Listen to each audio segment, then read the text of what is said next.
कहते हैं मौत के बाद का जीवन किसी ने नहीं देखा, इसलिए मृत्यु से जुड़ा कोई भी विषय या घटना इंसान के सामने आती है तो वह उसे जानने के लिए उतावला हो जाता है। इस विषय को लेकर उसी की जिज्ञासा जीवन बनी रहती है। असल में मृत्यु क्या है और ख़ास तौर पर मृत्यु के बाद क्या होता है, यह जान लेना किसी आम इंसान के लिए मुश्किल ही नहीं नामुमकिन है। परंतु सनातन धर्म वेदों की सहायता से मृत्यु के विषय में सब कुछ पता चल जाता है। नमस्ते दोस्तों, मैं प्रीतम आर्य, नाम ही पहचान है।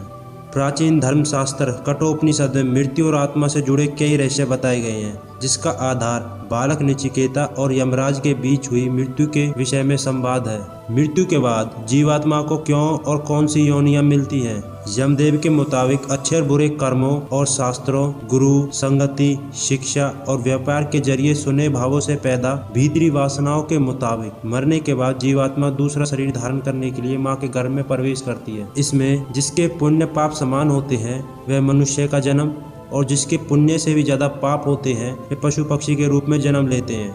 यह कठोपनिषद का 5वें अध्याय का 7वां श्लोक है। मृत्यु के बाद आत्मा कहाँ रहती है?